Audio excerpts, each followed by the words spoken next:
What is going on, everybody? Welcome back to Cardone Corner. It is I, your co-host, Samuel Arms. We are still in Wyoming at the SALT conference, actually having a pretty great time. Really fun, really interesting group of people. Gary and I have been networking like no tomorrow. And some of the events that they've been hosting, I think, have been really pretty cool. Really policy-focused conference. A lot of big players that I've thought, compared to some of the other conferences that Gary and I have been to, has really done pretty well. And Gary is actually here if you want to, step in and just do a quick cameo. What's going on, guys? What's going on? Just popped in here. I knew Sam was going live. I'm busy trying to meet people, but I thought I'd pop in. What do you think? Has it been good for you? I mean, what do you think compared to Bitcoin Nashville? Well, very different. There's 400 people here. Really small. Yeah. One hotel, everybody's doing the same thing. So it's they're very senior people, really senior people, pretty accessible, but also a really broad range of TradFi to Charles Hoskins, right? So yeah, easier to network here, I think. Yeah. And it's very flexible. I mean, like I just had to move 3 people around, and it was not complicated. Sometimes hey, I had a 20-minute window and that's it. This was, hey, I need to do you at 3 and you at 9, completely moving people around. But it's been really good. And Kraken was a sponsor in SALT, Scaramucci's business. I was just walking up here and some guy came up from Kraken and said, hey, the stuff you guys are doing on these are senior people. And they're like, hey, I'm listening to this stuff. No way. Really good. And literally the guy just said from England, he's like, hey, it's really good. I learned stuff. And I'm like, really, man? I mean, he said, no, quite seriously. He said that the way the stories are told, it is really beneficial for him. So that's really good feedback. I wouldn't have, especially if you don't even know that they're listening. These are people that you're like, oh, you don't expect. Yeah. So that's been good and no negative feedback whatsoever. The industry seems to be more, what's the word for it? There's not the big boats and the fancy stuff. None of it's flashy. There's a lot of money in this hotel right now, and it's not flashy at all. There's not the big watches and the gross. It's just not a lot of noise. Yeah. It's almost more like old money as opposed to new money, that dynamic. It's discipline. It's discipline money. That's the right way. It's disciplined money. There's a lot of it here. So, yeah, good job, Anthony. Really good show. And to Kraken, I would come back. Expensive place. Yeah. We clearly are not moving the market. I mean, nothing. The market's pretty flat. What's going on politically? Well, the DNC just ended. And so Kamala's in. Obama just gave a speech. Everyone's talking about how actually Kamala's ratings are now going down because the more she's seen in public and talking, the less people like her. Has she done an interview yet? No. Wow. No. Wow, man. I haven't watched any of it at all. No, you would go crazy. Yeah. What's Kennedy doing? Is Kennedy going to drop out? Or? Potentially. So Shanahan, his VP, who's really bankrolling everything, has hinted that, hey, I think we need to get behind Trump. And if she's saying that and she's kind of the big funder, that's telling me, hey, I think by Friday or the end of next week, he'll probably back down and endorse Trump. That would be my guess. There's no way he just backs down and goes away. No, he's going to stay. He's going to pick a side because he wants a cabinet position or he wants to show that he's influential. So he still wants to be a power player. He still wants Yeah. Well, look, I'm going to leave you guys to it. I got quite a bit to do. I'm going to try to get out of here around, later. Okay. And, I met some really cool people. I'm sure I'll meet some more cool people. I've got a lunch. Then Scaramucci at 3. And I have a BitGo meeting that you can do it too. Do you still want to do that? No, perfect. Okay, cool. Yeah, that's perfect. I'll make sure it happens. Be strong. Hey, do something nice for everybody. Do something nice for somebody today, okay? See you later. There you go. You guys heard it. You better do it. All right, so that's a good segue, actually, because I wanted to talk to you guys about some of what was going on at the DNC. Specifically, I don't know if you guys saw, but Kamala Harris is not backing down from this unrealized capital gains policy proposal, which I saw one. They want to bump up capital gains to 44%, and then they want to do unrealized capital gains to 25%. And Phibaswamy, if you're still here, I would love your opinion on some of this stuff, so feel free to comment.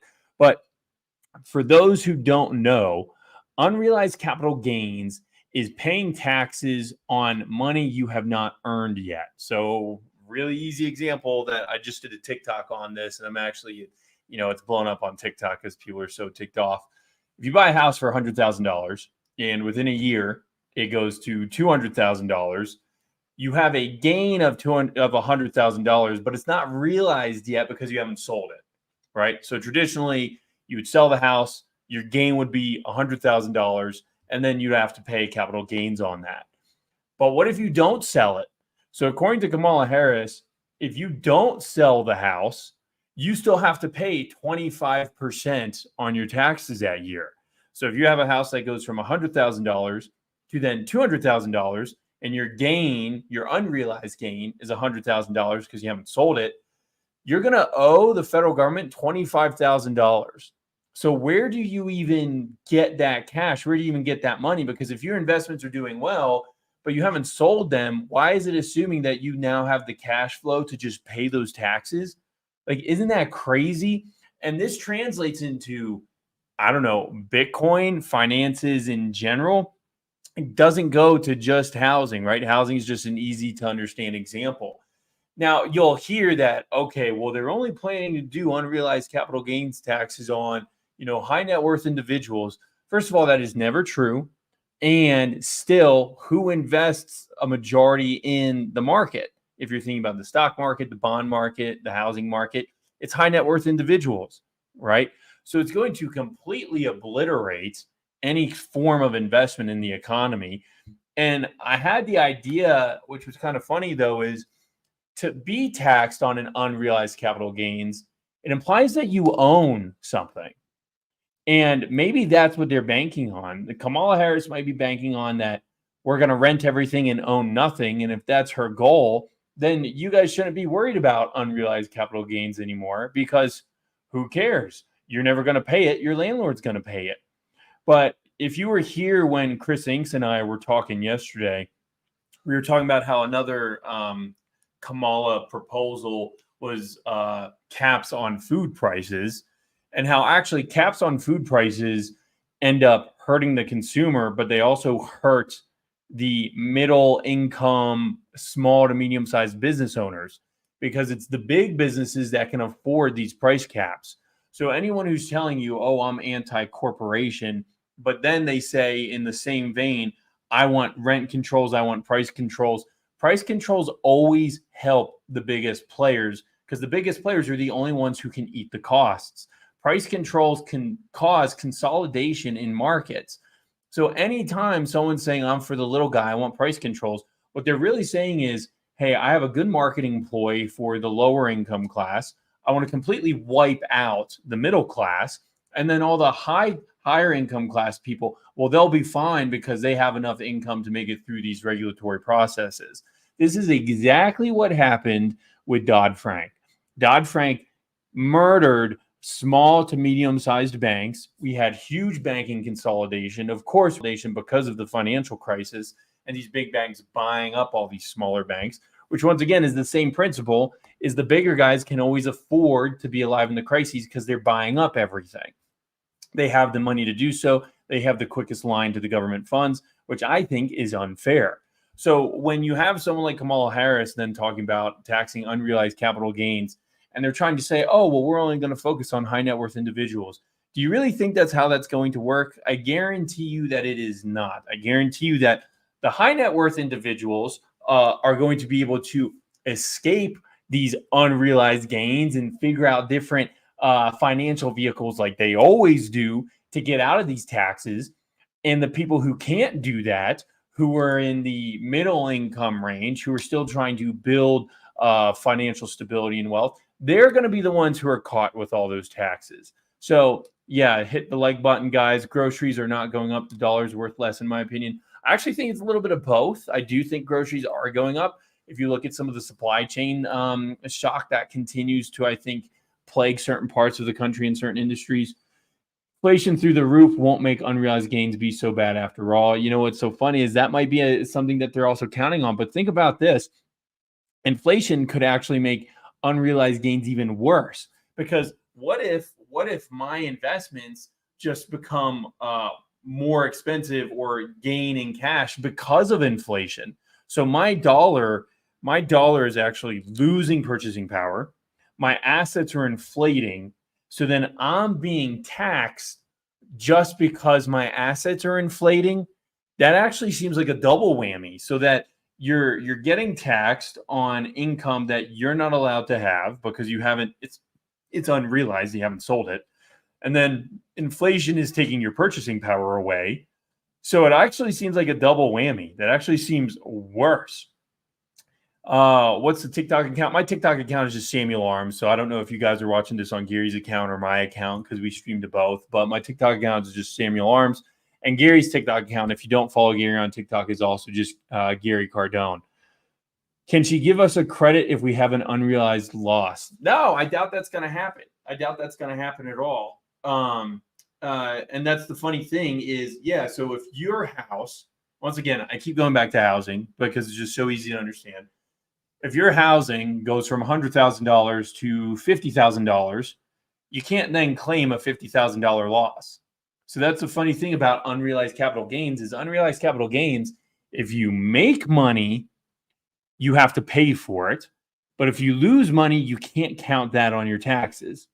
So how does that logically make any sense? And I guarantee you that the big boys, the big players, are going to be able to figure out, some legal way to still claim a loss when their properties lose value.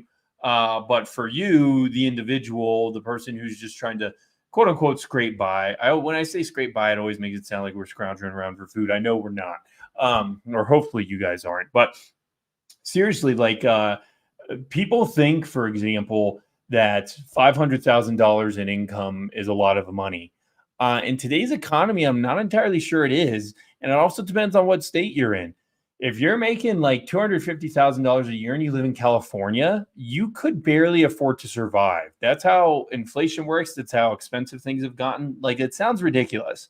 It sounds ridiculous. And, the majority, I think the average income in America is like $50,000, right? And so if you're making the average income, you probably think, wow, Sam, you're insane. $250,000, that's rich. But it's really not. And actually, a lot of these tax laws hurt the 250 to like the $1 million tax bracket the worst, because those are the people who have enough money to kind of seek investment, have security, be like what I would call productive middle class people, if you consider that middle class. But after $1 million to $5 million to $10 million, those are the people who can afford all these financial vehicles to really escape taxes, like setting up in the Cayman Islands or Bermuda, all that stuff that's really expensive. So anytime you're talking about high net worth individuals, they're really targeting anyone who makes $250,000 to probably $1 million a year, which with inflation and depending on where you live, depressingly isn't that much. Now, it's more than I make. For example, I'm not making $1 million a year, right? Would I like $1 million a year? Yeah, who wouldn't, right? But when you're putting this in the perspective of business owners and the majority of Americans who are trying to create wealth and get out of that lower income pay gap, these taxes target those people, and the taxes don't make them wealthier. So what they're really trying to do is, if you make anywhere from 250 to $1 million, You're going to be the target, and they want you to be poorer. Whereas if you make, $100 million a year, you're going to be able to afford and move your money around to where you don't have to deal with any of Kamala's proposals. 50 to 60 income here in Oklahoma, not terrible cost of living, but nothing around. Yeah, I mean, see, Oklahoma would be great, right? But Oklahoma is going to be very different than California, right? If you're in San Francisco or if you're in Los Angeles, I mean, man, if you were making that much there, you'd probably qualify for government assistance, right? Like, that's how insane some of this stuff is. You want and own it, the trust would. I think that's what the big money would do if Kamala. Exactly. But your average person probably can't figure out how to do that, or they won't have the financial means to pay the lawyers or whatever. And so that's always the cheat code. That's the little things that they always forget about. How can these people tax unrealized gains if they don't understand how that will destroy wealth building and therefore the tax base? See, the problem is they don't care. They don't care. If they cared, Dan, to your point, I don't think that they don't know. I think they do know, right? But what they care about is they care about winning the election. And I guess for some reason, someone in Kamala Harris's campus said, hey, this is a good election talking point. And on the flip side, they've been trying to do unrealized capital gains for a long time. You have to ask yourself why. There's probably some logic that they have, but the funniest thing is we're printing so much money that it's like, why are we even looking at additional ways for people to pay taxes when we know the revenue's not going to matter? The revenue's not going to matter because no matter what, we're going to be paying. The revenue doesn't matter because no matter how many taxes we pay, that's going to go up. I mean, I was talking to a guy here at the conference the other day.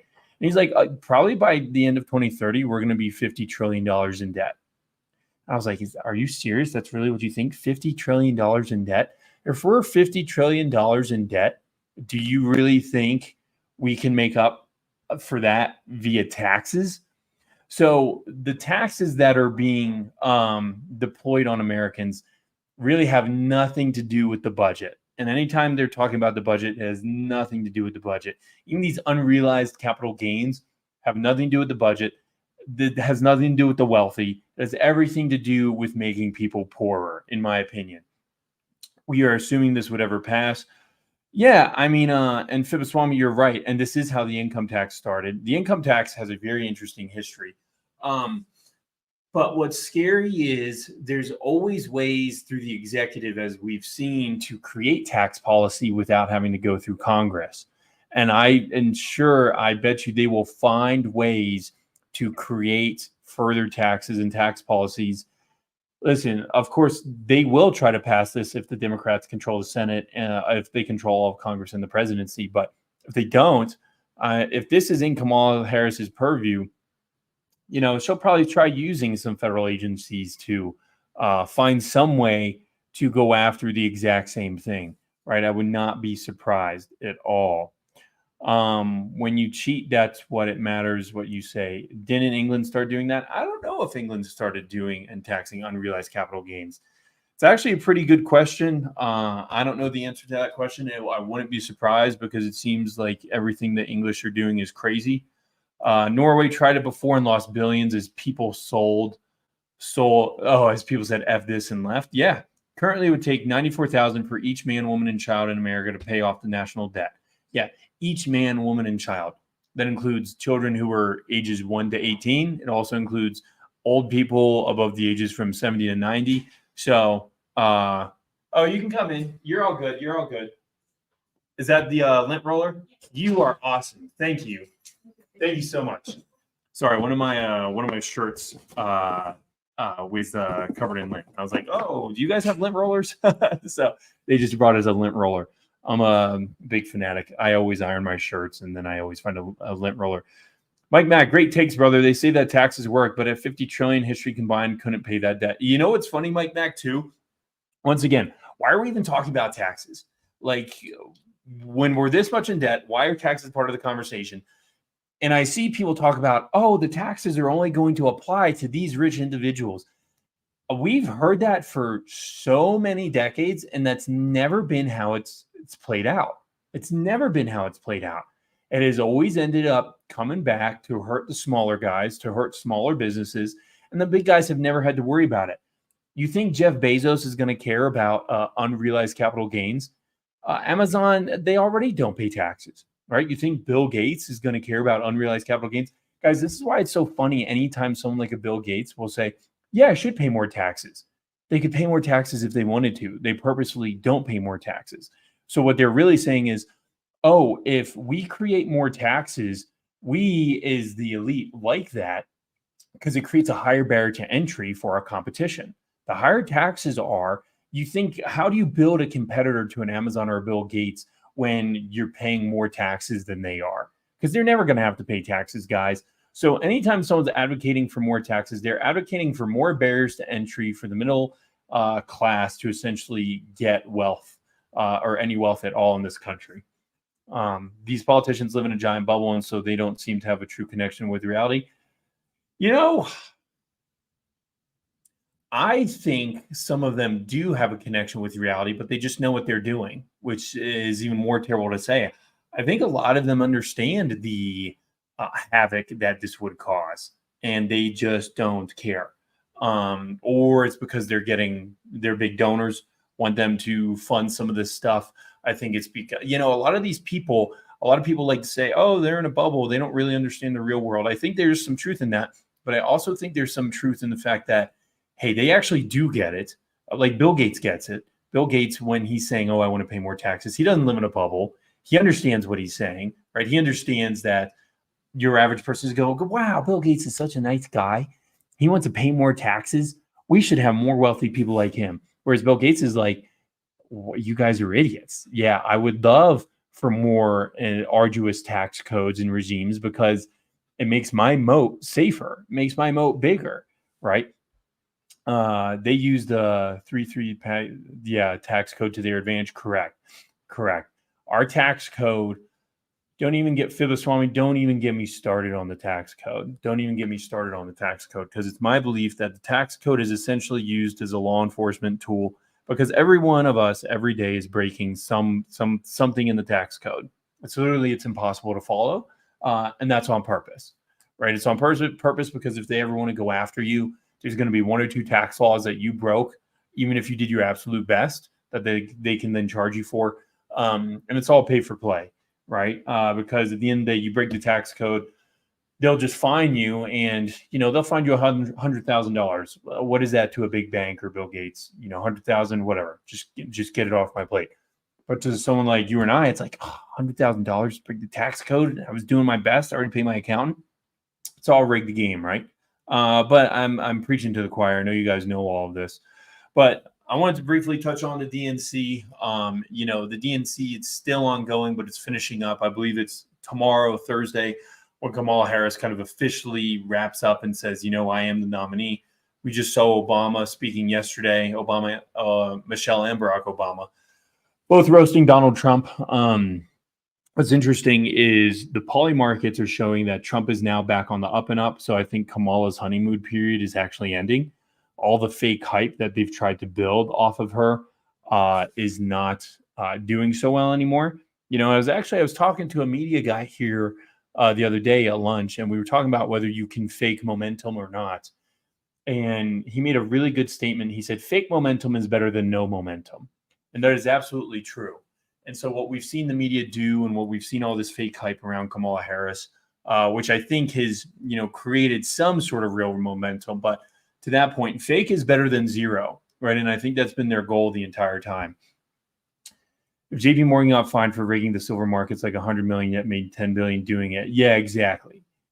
So some of these people think about this. They go, I might have to pay a really expensive fine, but maybe I don't care. Maybe I don't care because I'm going to make so much money. As long as I don't go to jail, I'll take a slap on the wrist. That's how a lot of these banks work. And, I can't even necessarily hate them for it, because that's how the game's designed, right? That's how our tax code's been set up.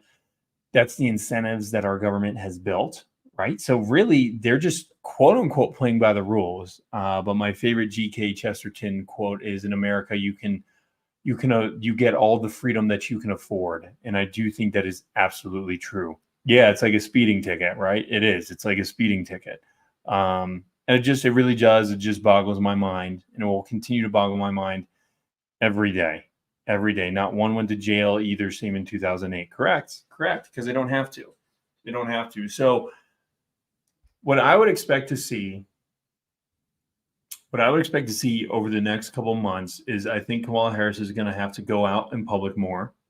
She's going to have to sit down and do some sort of interview. She's going to have to. She can't stay out of the public eye forever. And the more she's seen in public and the more she's kind of forced to make policy proposals, the less people are going to like her. And the less people like her, that momentum will start to decline. But you also have to remember that early voting starts at the end of September, the beginning of October. So really, Kamala Harris's plan is she just needs to keep the momentum up until then so that she can hopefully get some of those early voting ballots by that time. But if she doesn't keep up that momentum, she needs to lay off the sauce. Yeah, well, whatever kind of sauce she's on. Have you noticed she doesn't do her cackle anymore? She's not doing her Kamala cackle. She's being a little more restrained. So I think she probably changed the sauce that she was on in order to actually run. But hey, they've done all the freedom you can afford is what it's like in other countries. Most Americans think, but it's actual America that front runs that. Yeah. I don't necessarily disagree with that. I don't necessarily disagree with that at all. But I think and tell me what y'all's predictions are. I mean, seriously, I'd love to know in the comments who you think is going to win the presidential election right now. I think it's 50-50. I really do. I don't want to say nervous, but I'm not confident. I'm not confident Trump is just going to sweep it. A lot of people have told me they were confident when he was running against Biden, but I do think they have coalesced around Kamala in a way that has essentially made her a tougher candidate. I don't know what to think about her vice presidential candidate. You still think 40 states go to Trump? Book it. Yeah, but 40 states go to Trump. You think 40 states go to Trump? 40 states go to Trump. Oh, I don't know if I see that. What was the election map in 2020, Fibaswamy? So are you assuming he wins Arizona and Nevada? And what are Fibaswamy, tell me what the swing states you think he's going to win are. Because 40 states implies he's going to win Georgia, which I think he will. Let me see. 1, 2, 3, 4, 5, 6, 7, 8, 9, 10, 11, 12, 13. So you're assuming he'll win Michigan, Wisconsin, we'll call it Virginia, Arizona, Nevada. 1, 2, 3, 4, 5, 6, 7, 8, 9, 10, 11, 12. So you also would think he would win. Yeah.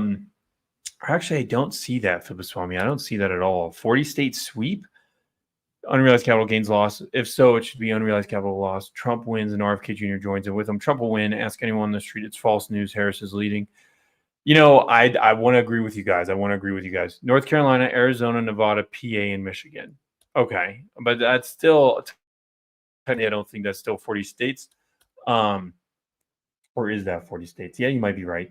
1, 2, 3, 4, 5, 6, 7, 8, 9, 10, 11, 12, 13, 14, 15, 16, 17. So that leaves, yeah. Okay, so, and I don't think he'll win Minnesota. I don't think he'll win Minnesota either. But I think that's a pretty good bet, Fibaswamy. Yeah, I think smart move is to assume Kamala wins and plan for that. That's traditionally what they do. You always want to pretend like you're 5 points behind. And Trump says that, every good politician says that. That's how they run. I think that's a smart way to do it. But it's interesting that you guys think that you seem pretty confident that Trump's going to win. We can talk after to see how it goes. Yeah, I mean, Fibaswamy, listen,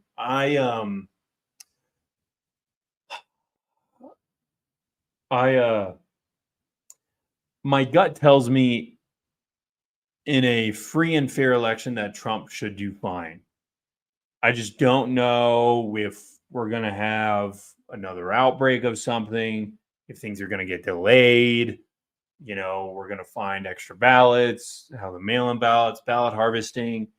There's so many complexities Has stupidity become so normalized that people actually think Kamala would make a good president for any country? Check out Elon's poll today. Yeah, but Elon's on Twitter. Twitter's majority right wing or center right. You know, so that's what I always tell people, Fibaswami. I'm like, I kind of agree with you if everything is equal, but I'm not sure everything is equal. And so that's why I'm like 50-50. But we'll see. He doesn't even need to do any fundraising technically. I think that stands for something in and of itself. Listen, guys, I agree with you, but you have to realize even within our own chat and within our own Twitter, we are in our own little bubble, right? We are in our own little bubble, and which is crazy to think about. I mean, guys, can you believe there are actually swing voters? Like there are people who could have voted for Trump in 2016 and then voted for Biden in 2020 and then still might not know who to vote for. Like these people do exist. It's hard for us to kind of conceptualize that, but they do exist. They do exist.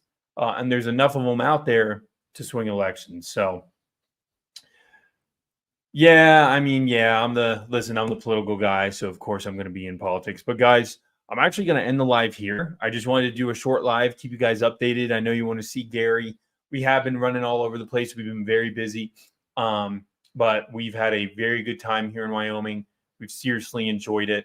We'll be live tomorrow. Don't forget we have our Twitter Spaces at 5. But seriously, guys, I always appreciate you tuning in, especially you, Fibaswami. You're one of our loyal guys. I always love you guys in the comments. Please, guys, feel free to comment as much as you want. We'll take questions, right? I love interacting with you guys. So seriously, never be too shy. If you're watching, feel free to comment.